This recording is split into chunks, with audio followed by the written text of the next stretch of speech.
we talked in our little meeting outside was what the officer who adjudicates a case. And please remember that when we use the phrase visa stamping, it's a phrase that I really have only heard here in India, but it's to describe the process. When we are dealing with a case as an adjudicating officer, we're not just stamping, we're actually adjudicating. We are looking to make sure that the applicant in front of us meets every qualification under U.S. law. These aren't arbitrary decisions or arbitrary qualifications that the officers come up with. These are spelled out by Congress. And we're sent out years at a time to serve at one place at a time to develop localized expertise on visa applications in a country with laws that apply to every applicant worldwide.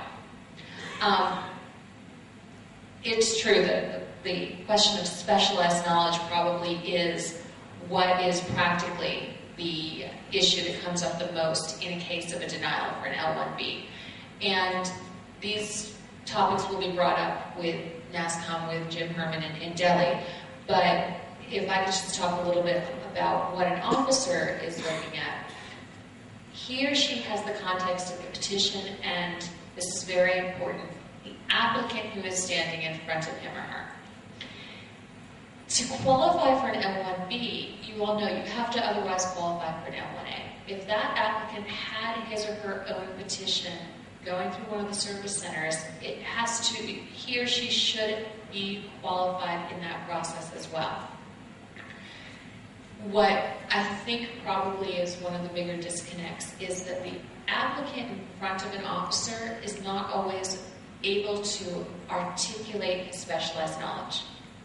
And if that doesn't come across in the interview, the officer really has no choice but to deny, because that person hasn't demonstrated that he or she meets all of the qualifications of an L1B. So the advice I would give, not to say, to tell your, please don't take this away, that we have to tell our applicants what the consulate wants to hear. That's not what I'm saying. I'm saying is the applicant should be able to articulate why he qualifies, what he does, what he knows, what his day-to-day is, makes him different from somebody else, makes him specialized enough to qualify for this intra-company transfer visa. So that, my understanding, that was the biggest question everybody had. If I could also just for a moment talk about the issue of the B in lieu of H, because it has come up. We have seen a lot of turnarounds as well. We get the paperwork usually weeks after Fragomen or the home company gets notice of a turnaround. But we look at what the DHS and Customs and Border Protection officers are looking at the port of entry. I'm going to deviate for one moment. This room, when I speak to groups, I sometimes ask the question, who can tell me what a visa is? And in this room, I think I would get a right answer more than I in most places.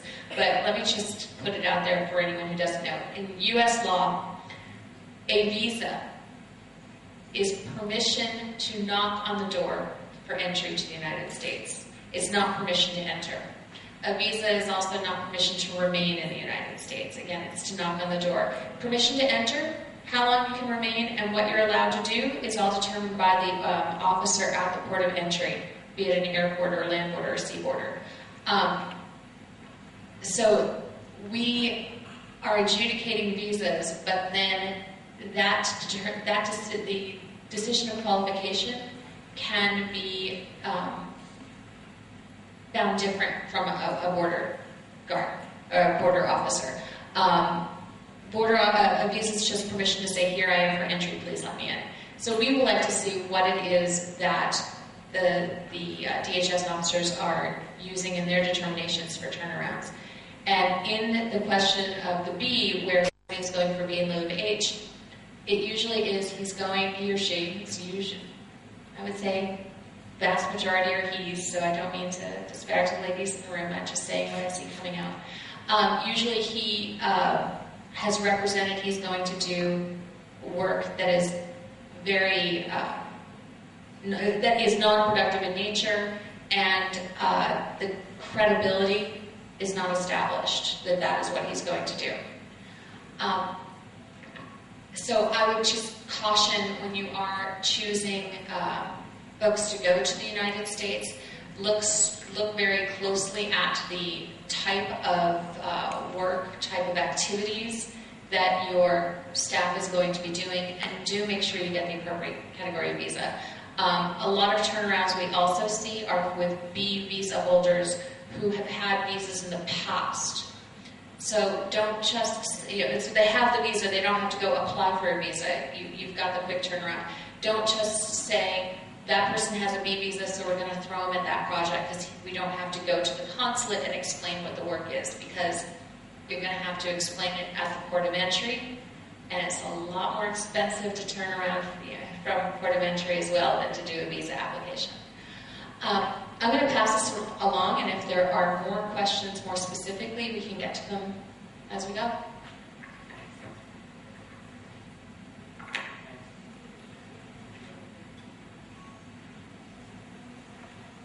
Thanks a lot for giving us that perspective from the consulate side.